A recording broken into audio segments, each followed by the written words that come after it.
Hi guys, Andy here again, messing about with the diesel heaters. It's just turned autumn, gone a little bit cold, so I've just got the diesel heaters out. Okay, so these are the two diesel heaters I'm using. I don't know which I'm using where yet, but one's going in the garage to heat the garage up, and the other one's going to heat the house through that hole in the wall there. So this is the old garden box which I'm going to be using to put the heater in. It's a little bit big, a little bit cranky, so I've got a few modifications to do before I can put the heater in and butt it up against the hole in the wall there and get it working.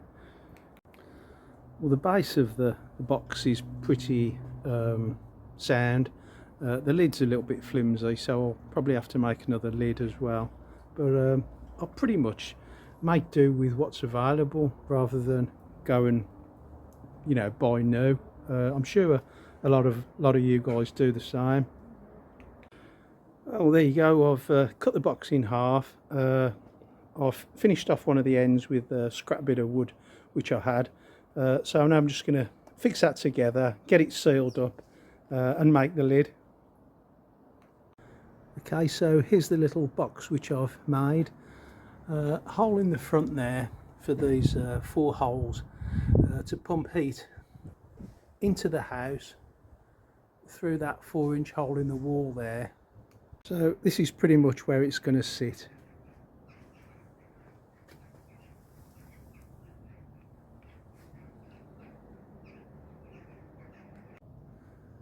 Okay, so we've just finished making the box. We put it up on some legs so we can have the exhaust coming out the bottom, and we made a removable lid with a waterproof coating that can be taken off to fill the heater up. I'll show you inside the box. Okay, so there's the box lined up with the hole in the brick wall from last year. Then we've got another hole in the bottom of the box where the exhaust is going to come out, and we're going to allow air in for the machine. I might put a little bit of mesh covering the rest of that to stop little furry friends getting in the box and getting hurt. But yeah, I'm quite pleased with that. Nice and waterproof. We just got to get the machine fitted now. Okay, so I've fitted the diesel heater in the box. Took me about an hour. I do admit part of the work was already done because I had one fitted here last year in a different box. You'll see that in my other videos if you'd like to take a look. Okay, so I've got 2 wires going to the house through the wall.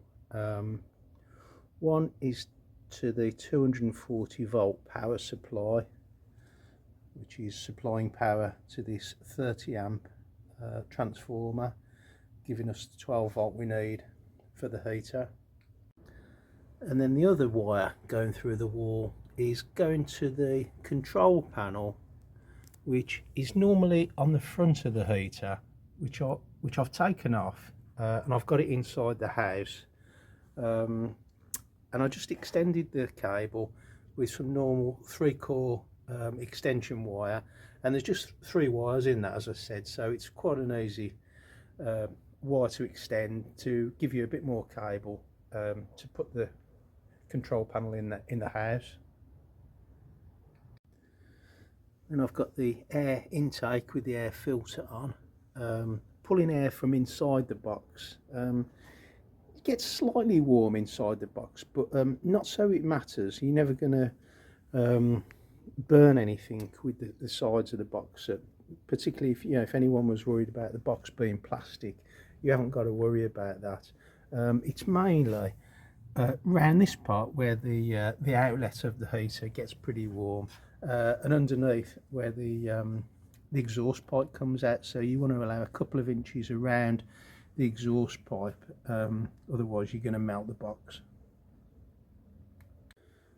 Also, the front of the heater where you've got 4 pipes coming out. My other heater's got one pipe, one 3-inch pipe coming out the front. They're exactly the same heater, they've just got a different adapter, and the adapters are interchangeable. So if you've got a 1-pipe heater, you can change it for a 4, or the other way around.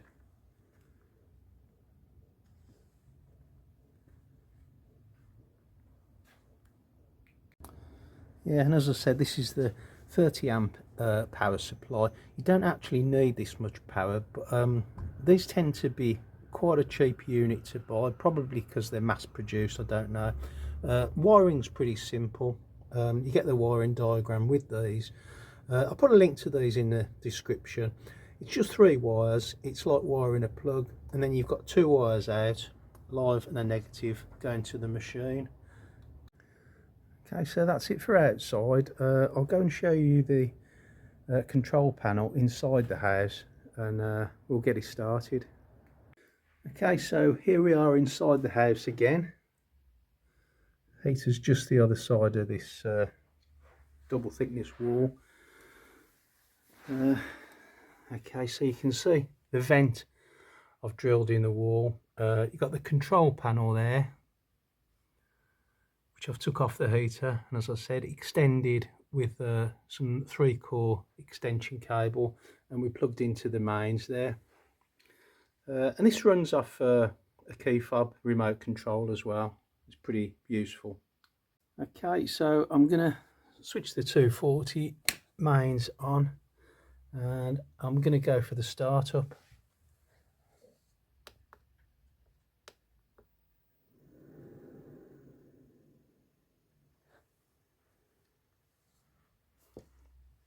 As you know, with these heaters, they take about a minute to get started. The glow plug has to get warm. The fan starts going, the diesel starts pumping, and then we get some heat start to come out of it. Okay, so that's switched on from inside. As I said, just got to wait about a minute for the glow plug to heat up. Then you'll hear a ticking noise start, which is the diesel pump from the back of the machine there. There you go, that's ticking quite rapidly. This machine hasn't been started this year, so that was ticking quite rapidly to get the diesel flowing. Yeah, there you go, the fan's going. You hear a little roar as the like the turbine goes round, and you can feel some heat there coming out the exhaust. Slight smell of kerosene coming out of the pipe.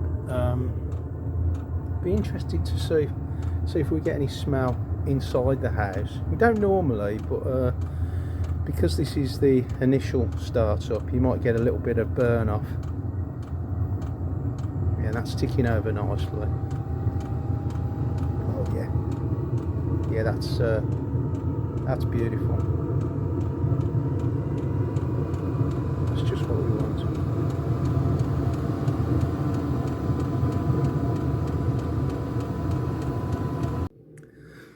Yep, and back inside the house now. And already there's a nice bit of warmth coming through that vent there. Just perfect timing, because as I said, the autumn's just here in the UK, and yeah, we're just beginning to need this. And I mean, last year I only ever had this heater on probably setting 1, 2 or 3 max. It goes up to setting 6, and well, I had it on the lower settings more for economy, and it just wasn't necessary to put it on the higher settings. These little key fobs are quite handy as well. They come, when you get this type key fob, I find generally they come pre-programmed, unlike the older machines which you had to program yourself, and there was a little bit of faff, and people didn't generally tend to bother using them, which was a bit of a waste. But yeah, these are pretty good.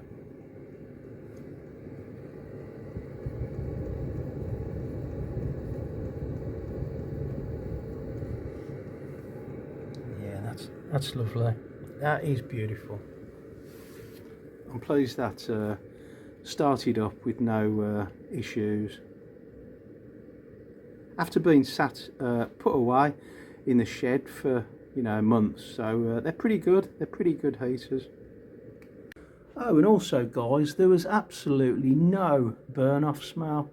There's no kerosene smell at all, and this is even on the first startup, so pretty good. I'm quite impressed with that.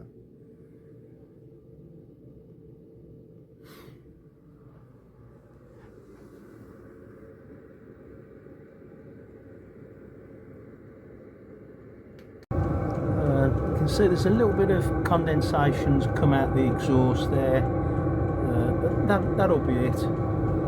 And as for the heater inside the box, as I said, none of this gets hot or warm even.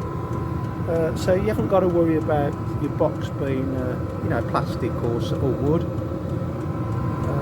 It's just the front bit round there that gets a little bit warm, but like I've got that ply there, and I'm not worried about that at all. That's not going to be an issue.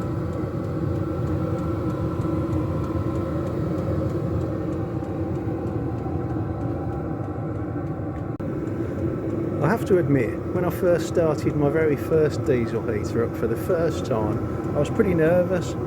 You hear the roar from the exhaust and the turbine going round, the ticking, and the heat coming out. I was pretty nervous that something was going to explode or go wrong. But you get used to these heaters, and you can trust them. Just fill them up with kerosene or diesel, whatever you're using, and you can just leave them for hours, and they're not going to cause any problem at all. And I have this on, as I said, the low settings, and it just lasts for hours on the full tank of fuel.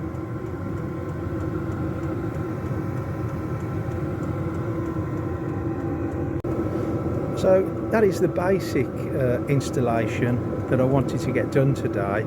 I've still got a few modifications to do, which I'll show you on some future videos, but yeah, I'm pleased with that for today.